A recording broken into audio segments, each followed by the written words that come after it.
아침 한개입니다. 이번 편은 러시아 국적의 대형 화물 수송기가 북한 상공을 비행한 것이 확인이 되어서 시청자 여러분과 공유를 합니다. 통상적으로 북한의 상공에는 고려항공 이외에 국제 민간 항공기가 거의 비행하지 않는 아주 특이한 영역인데요.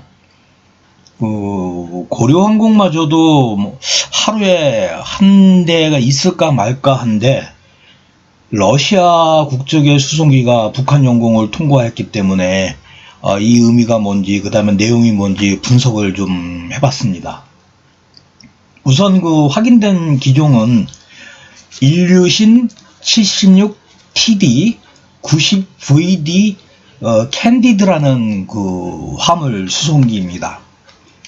기체 등록 사항을 보면 러시아 기체 등록번호 RA7695이고요. 이카오 모드 S는 152, 알파벳 C, 그 다음에 97입니다. 인류신사의 일련 번호는 2073-421704라는 기체가 이제 확인이 됐습니다. 이 기체의 이력을 좀 추적을 해보니까 현재는 민간 화물기이지만 2000년대 초에 군용물자를 수송을 하던 기체로 파악이 됩니다. 최대 52톤의 화물을 싣고 시속 900km 속도로 비행을 하고 최대 5000km까지 비행을 할 수 있는 기체입니다. 25일 날 식별된 항적을 이제 정리를 좀 해보니까 호출부호는 VI5831라는 호출부호를 사용을 했고요. 24일 날 09시 16분 줄로 국제시간이죠. 율리아노프스크를 출발을 해서 8시간 가까이 비행을 한 후에 중국 시간으로 21시 20분 상하이 푸동항에 착륙을 했습니다. 그러고 나서 호출부호 VI5832를 사용을 하면서 1월 25일 05시 50분 중국 로컬 타임입니다. 상하이 푸동공항을 이륙을 해서 북한 영공을 통과한 후 2시간 40분 정도를 비행한 후에 러시아 현지 시간으로 블라디보스토크에 착륙을 한 것이 확인이 됩니다. 러시아 국적의 항공기여서가 아니라 민간 화물기가 북한 상공을 통과하는 것이 굉장히 이례적입니다. 그래서 이 내용을 아주 세밀하게 이번에 좀 분석을 해봤습니다. 확인된 기체 정보는 이미 말씀을 드렸지만 2007년도에 이제 운항을 시작을 한 화물 전용기이고요. 이 화물기를 운항을 하는 회사는 러시아에 있는 볼가 드네포르라는 화물 전용 항공사입니다. 이 항공사는 1990년도에 설립이 돼서 91년도부터 영업을 시작을 했고요. 본사는 울리아노프스크에 있습니다. 현재 안토노프사의 AN124번 화물기 12대하고 일류신 76TD 90VD 5대 등 17대의 화물기를 운영을 하고 있는 회사인데, 러시아 국영의 아에로플로트하고는 아무런 관계가 없는 회사라고 합니다. 특이한 건 2003년도에 미 공군 공중기동사령부가 이 회사의 화물수송기를 임대를 해서 운용을 한 적이 있습니다. 그리고 2005년도에 미국 텍사스주 휴스톤에 지사를 좀 설립을 했었고요. 또 2005년도부터 나토의 전략 항공 수송 임시 솔루션에 참가를 해서 대형 군용 물자들을 수송을 하는 그러한 영업을 했던 회사입니다. 그래서 항적을 이제 분석을 해보면 굉장히 특이한 내용들이 이제 식별이 됩니다. 그리고 나서 이제 몇 년도부터 미국의 공중기동사령부의 임대 비행기 사업을 안 했는지는 기록에 나오지는 않습니다. 현재는 안 하고 있습니다. 그래서 이제 항적 분석을 좀 해보면 굉장히 독특하고 특이한 내용들이 나오는데요. 우선 이 화물기가 비행을 한 비행 경로가 민간 항공기들이 사용하는 그런 항로가 아닙니다. 제가 참고로 한반도 주변의 민간 항공기의 항로를 보여주는 자료를 이제 지금 나오는 이 화면인데요. 이 북한과 동해 지역에는 민간 항공기가 날아다니질 않습니다. 그 이유가 비행 경보 및 예고 등의 국제법을 무시하고 시도 때도 없이 미사일을 쏘아대는 북한 때문에 저 공역은 굉장히 위험한 공역입니다. 그런데 이 공역을 민간 항공기로, 민간 화물기로 분류가 된 일류선 76이 비행을 한 겁니다. 그래서 이 비행 항적을, 공개된 비행 항적을 좀 잘라봐야 됩니다. 각 구간별로. 그래서 상하이를 출발을 해서 북한 상공을 진입하기 직전까지, 북한 상공을 진입한 다음에 함흥에서 AIS를 중단할 때까지, 그 다음에 AIS를 중단한 이후 블라디보스토크에 착륙을 할 때까지 나눠서 분석을 해봤는데요. 우선 상해하고 북한 영공까지는 980km입니다. 그런데 이 거리를 1시간 30분 만에 비행을 했습니다.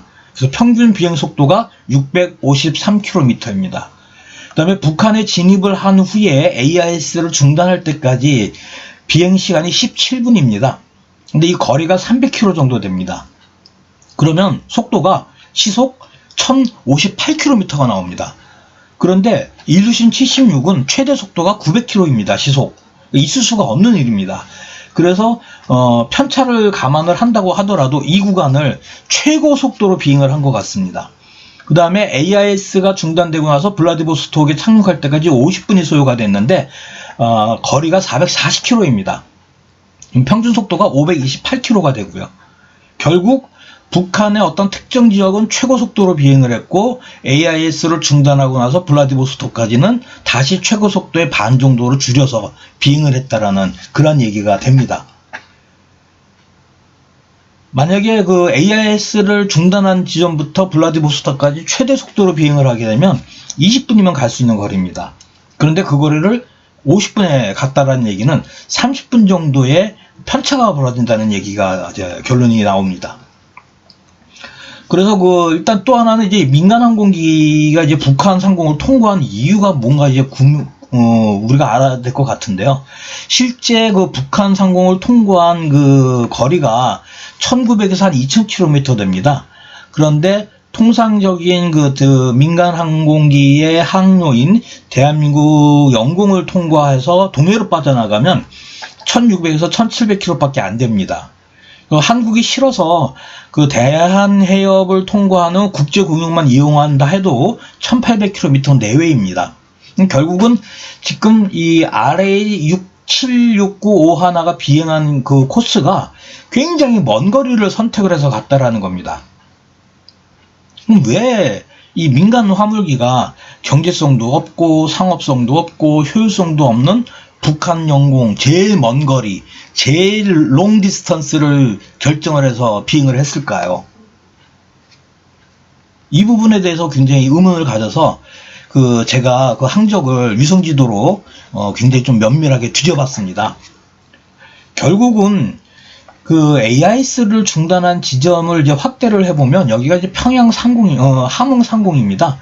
그리고 이 지도 위에 위성지도를 이제 오버레이를 시켜버리면 인근에 AIS를 종료한 지점 바로 옆에 함흥 덕산 공군기지가 식별이 되고요. 바로 옆에 북한 국방과학원 함흥 분원이 확인이 됩니다. 이 의문사항을 좀 정리를 해보면, 자, 특정한 목적이 있어서 상하이에서 블라디보스토크로 비행을 해야 되는데 북한 상공을 지났어요. 그런데 각 구간별로 비행 속도가 굉장히 불규칙해서 연료의 효율성을 중요시하는 민간 항공기의 특성을 완전히 무시한 비행을 했습니다. 그 다음에 가장 비경제적이고 가장 비효율적인 항로로 비행을 했습니다. 상업용 항공기가. 그리고 AIS를 중단한 지점이 함흥 덕산 공군기지 상공입니다. 자, 이 내용을 가지고 제가 논리적인 근거로 한번 결론을 뽑아봤는데요. 우선 일류신 76 RA76951번은 돈을 벌기 위해서 경제성과 상업성을 최우선으로 고려를 하는 민간이 운영을 하는 화물기입니다. 그것이 공개된 오신트 내용입니다. 두 번째, 상하이를 출발을 해서 최종 목적지가 블라디보스토크입니다. 그렇다면 가장 경제적이고 가장 효율적인 항로를 선택을 해야 되는 것이 민간 항공기 운항사의 보편적이고 타당한 결정입니다. 그런데 이 항공기는 가장 멀고 가장 시간이 오래 걸리고 가장 기름 소모가 많은 북한을 경유를 하는 항로를 선택을 해서 비행을 했습니다. 근데 그 비행 과정도 순항 속도가 아니고 속도를 최고 속도까지 올렸다가 반으로 떨어뜨렸다가 하는 불규칙적인 비행을 했습니다. 그렇다면 이 항공기, 이 화물기는 반드시 이 코스를, 이 경로를 비행을 해야만 하는 이유와 필요성이 있다라는 겁니다. 북한의 특정 지역에 착륙을 해야 된다는 어떠한 필요성이 없다면 굳이 저 항로를 이용을 해서 상해에서 블라디보스토크를 비행을 할 하등의 이유가 전혀 없다라는 겁니다. 그럼에도 불구하고 저 항로를 비행을 했다라는 것은 북한 어느 특정 지역에 착륙을 해야만 하는 이유가 있다라는 거죠. 그것을 반증한다는 거죠. 제 논리를 이해를 하실지 충분히 이해를 하시겠죠. 뭐 그렇게 어려운 논리도 아닙니다. 결국은 기체 소유주와 운항사의 소재지, 출발지와 경유지를 고려를 할 때 러시아와 중국 그리고 중간 기착지의 함흥을 생각을 할 때 북한이 모종의 협력 관계를 진행하고 있지 않는 것이냐라고 추정을 할 수 있을 것 같습니다. 그 다음에 착륙 장소는 아까도 말씀을 드렸지만 함흥의 덕산 공군기지이고 구간별 비행시간을 분석을 해보면 최소 30분에서 최대 60분 정도를 경유한 것으로 판단할 수 있을 것 같습니다.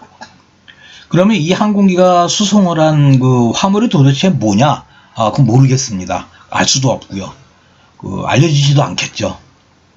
그러나 인근에 그 함흥 분원이 있다라는 사실을 이제 생각을 해보면 이 함흥 분원과 연관이 있는 화물이지 않겠냐라고 추정은 할 수 있을 것 같습니다. 이 화물기가 식별된 25일은 북한이 장거리 순항미사일 2발을 발사했다고 합참이 발표한 날입니다.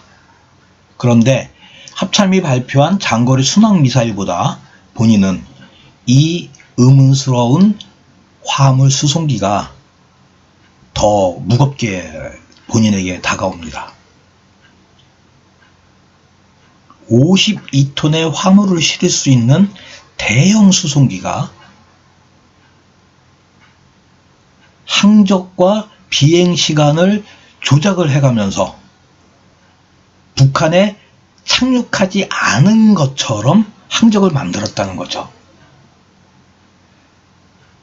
레이더박스가 공개한 이 항적을 구간별로 분석을 안 해보면 이 기체가 함흥 인근에 착륙을 했다라는 추정 자체를 할 수가 없습니다. 그 정도로 교묘하게 항적과 비행 시간을 조정을 했다라는 거죠. 그렇게까지 하면서 수송을 했어야 할 화물이 상당히 궁금합니다. 여기까지 하겠습니다. 감사합니다.